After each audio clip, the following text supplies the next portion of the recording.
నీ మనస్సులో ఏ అనుమానాలున్నా, ఏ విధమైన ప్రశ్నలున్నా, ఏ విధములైన ఆలోచనలున్నా నేరుగా నీవు దేవుని సన్నిధిలోకి తీసుకొనిరా. దేవుని సన్నిధిలో నువ్వు ఏది భయాలున్నా, కలవరాలున్నా, నీ శరీరాన్ని పదే పదే ప్రేరేపించే పాపము నీలో ఉన్నా, నీ మనస్సులో నిన్ను కలవరపెట్టి ఏ దుష్ట సంబంధమైన కార్యాలు నిన్ను ఒత్తిడి చేస్తూ ఉన్నా నేరుగా ఏం పర్వాలేదు, దేవుని సన్నిధికి తీసుకొనిరా. ఒక్కొక్కటిగా ప్రశ్నలన్నిటిని పట్టుకొని దేవుని సన్నిధిలో ప్రార్థన చేయి, దేవుని అడుగు. ఎందుకంటే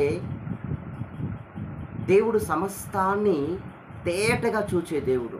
మనం అనుకుంటాం నన్నెవరు చూడట్లేదులే అని, కానీ ప్రియ దేవుని బిడ్డ, మన ప్రతి దినచర్య, మన ప్రతి రహస్య క్రియలు, మన ప్రతి వ్యక్తిగత జీవితము దేవునికి, ఆయన కన్నులకు సిసి కెమెరాల కంటే కూడా అవి చాలా అగ్నిజ్వాలమయమైనవట. వెంటనే కనిపెట్టేస్తాడట ఆయన. అటువంటి అగ్నిజ్వాల నేత్రములు కలిగిన దేవుడు మనల్ని గమనిస్తున్నాడు, ఆయన మనల్ని చూస్తున్నాడు. ప్రతిదీ ఆయన సన్నిధిలో రికార్డ్ అవుతూ ఉంది. దేవుని ఎదుటకు మనం తీసుకొని వచ్చినప్పుడు ఒక్కొక్క వాటికి దేవుడు జవాబును నీకు దయచేయబోతూ ఉన్నాడు. ఆమేన్. ఎందుకు అనంటే మనం భయాలు పెట్టుకొని ఏది చేయలేం, ఏది సాధించలేం. కలవరాలు పెట్టుకొని అనారోగ్యాలు తెచ్చుకోవడం తప్ప మరి ఏదీ లేదు. సమస్త విషయాల్లో దేవుడు సమాధానకర్త. సమస్త విషయాన్ని పరిపూర్ణంగా మనం అర్థం చేసుకోవడానికి, సమస్త విషయాల్లో పరిపూర్ణంగా మనము కొనసాగించటానికి దేవుని జ్ఞానము చాలా అవసరము, దేవుని సమాధానము చాలా అవసరం, దేవుని కనికరము చాలా అవసరం.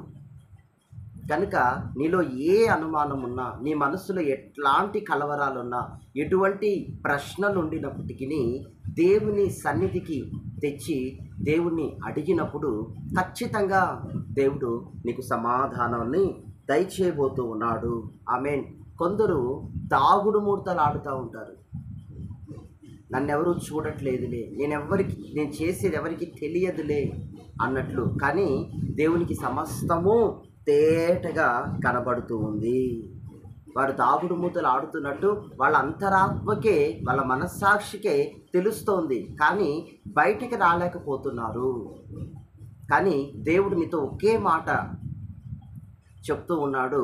ఏంటంటే, నేనొక్కడినే ఎట్లాంటి పరిస్థితుల్లోనైనా నిన్ను రక్షించే దేవుణ్ణి. నేను తప్ప ఈ లోకములో నిన్ను రక్షించగలిగేది ఏదీ లేదని పరిశుద్ధ గ్రంథంలో ఉన్న లేఖనాలు ఘోషిస్తున్నాయి. దేవుని మనస్సు, దేవుడు వాక్యం ద్వారా మనతో మాట్లాడుతూ ఉన్నాడు. ఇంకా నన్నెవరూ చూడట్లేదు అని నిన్ను నీవే మోసగించుకోక బయటికి రా. నిశ్చయముగా దేవుడు నిన్ను ఆశీర్వదించే గడియలు సమీపమయ్యాయి. నీ కన్నీరు, నీ దుఃఖం అంతయు తుడిచివేసే కాలం అయింది. స్వయంగా దేవుడు నీ కన్నీరు తుడిచి నీ దుఃఖాన్ని ఆనందం వైపుగా ట్రాన్స్ఫర్ చేయబోతున్నాడు. నీ పట్ల అనేకమైన అద్భుతాలు దేవుడు చేయబోతున్నాడు. దేవుడు నీతో ఏదైతే చెప్పాడో ఆ ప్రకారంగా నీ జీవితాన్ని సరిగ్గా నువ్వు కట్టుకోగలిగితే, యథార్థమైన హృదయంతో దేవుని సన్నిధిలో ఉండాలని ఆశిస్తే, తప్పక అనుకూల సమయమందు, తగిన కాలమందు నువ్వు అనుకున్నది అనుకున్నట్లుగా దేవుడు కూడా అనుకొని వాటిని నెరవేరుస్తాడు. దేవుడి దగ్గర నుండి నీకు ఆశీర్వాదాలు గ్యారంటీ. ఆమేన్.